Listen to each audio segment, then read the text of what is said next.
Our second speakers are Abby Kerr. Abby is a financial advisor with Ameriprise Financial Services in Charlotte. She's a 1972 graduate of Catawba College and a member of the Board of Trustees.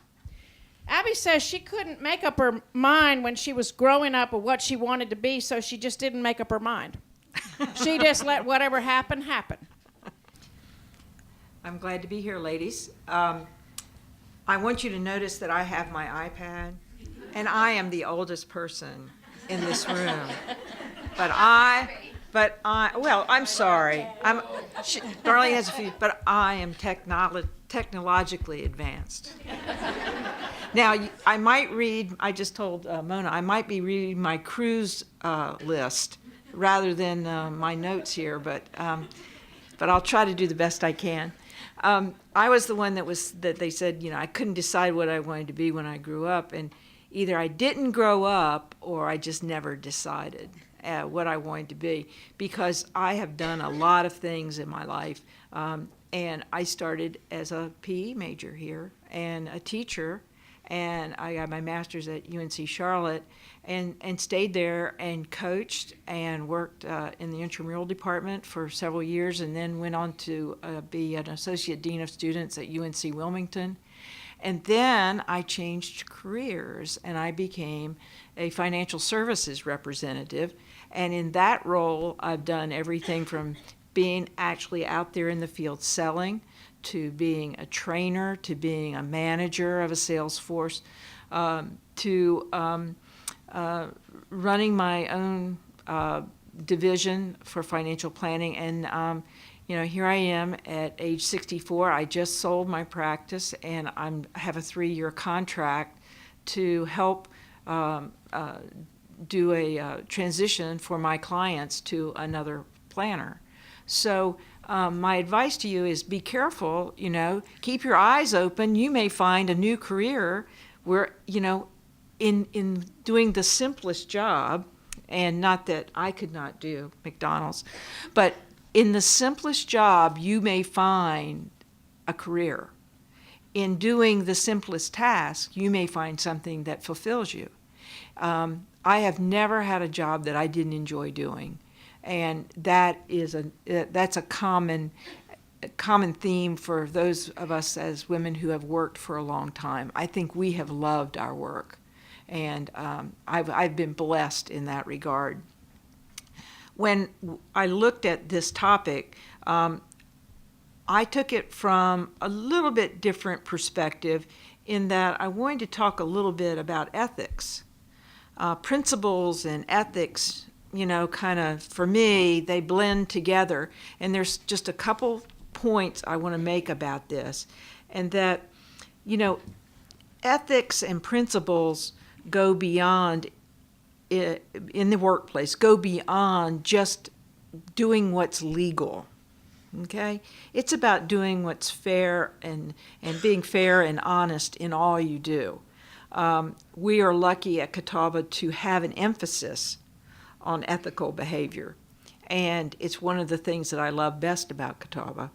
But, at a minimum, when we talk about standing by your principles and behaving ethically, at a minimum, you obey the laws and regulations. But beyond that, there was a good definition that I found. It says, do no harm to your customers.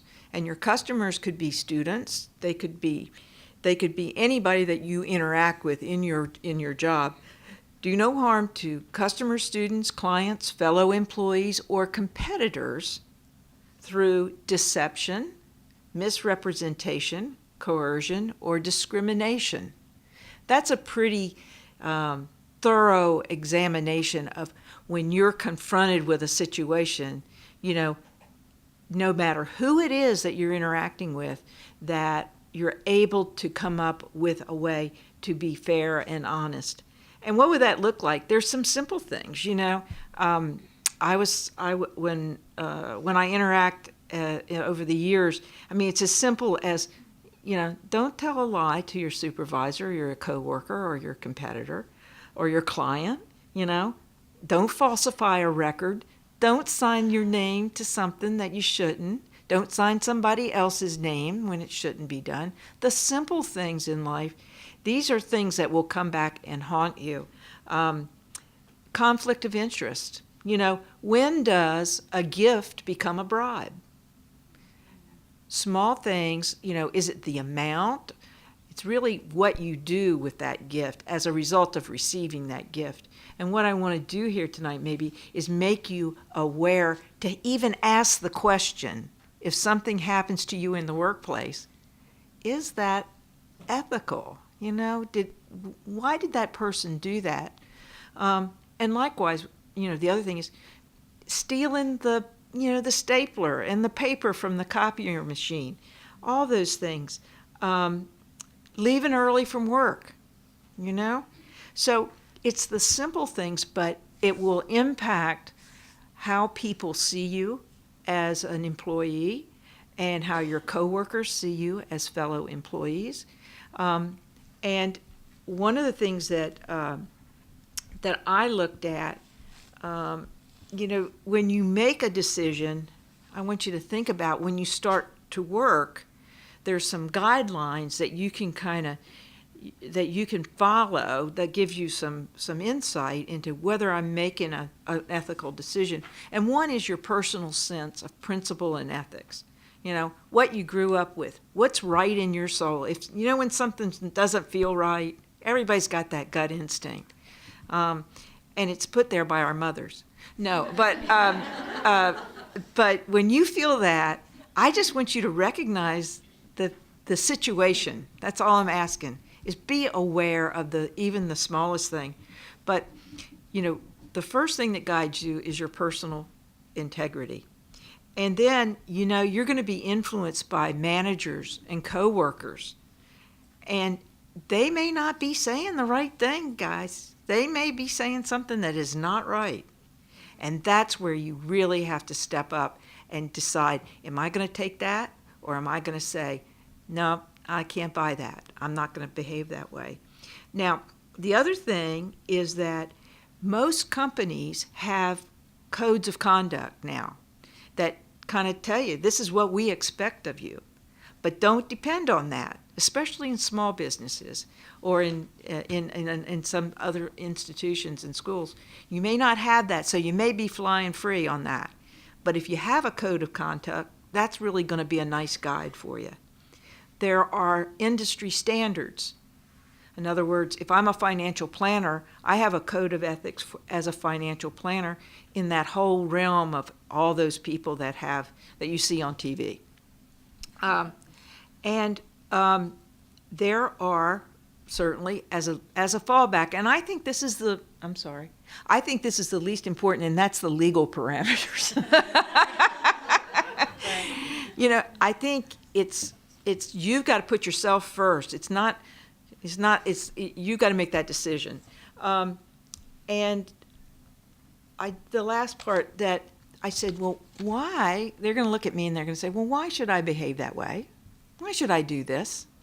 And I came up with a couple things. And now the first one is something that I did read, and there is background for this, that ethical and principled workplaces are more successful, okay? And that means you'll make more money, your employer will make more money, and you'll do better business, you'll be a better teacher, you'll be a better coach, you'll be a better whatever you are. A chemist, where's my chemistry? There's a chemistry professor here. And there's a student. Yeah. And you know what? If you perform ethically, there's a lot less stress in your life. Have you ever told that little lie and the next thing that happens is somebody, you get caught in it and it just goes on and on and on. That's what happens when you make a bad decision when you don't follow your principles. All of a sudden it mushrooms into something that is much bigger, and that's stressful. It's also hard to be unprincipled. It's a lot easier to follow rules. It really is. This is the most important thing I think about acting with honesty and fairness, is that it breeds respect and trust. in your coworkers, in your friends, in your employers. And that translates, in my book, into promotions. And when somebody trusts you that you're going to behave in a certain way on a consistent basis, they're going to be able to say, now that person has some leadership potential. That person understands that I know they can make the tough decision, and they're not going to put my company or my school in jeopardy. And that's a terrific part of being a principled person. This one is kind of sad, but I did come up with it. If you don't manage your behavior, somebody else is. Somebody else is going to call you on it, and they're going to say, I'm sorry, that's inappropriate. We're not going to need your services anymore. So if you don't take care of yourself, somebody else may come behind you and take care of it for you. And I don't want that to happen to any of our folks. And remember that your reputation endures, whether it's good or whether it's bad, it's going to be there with you. So don't start off on the wrong foot. Get out there, do the right thing, and I know you'll all be successful. Thank you. Thanks, Abby. I think they've both given us some really good guidelines.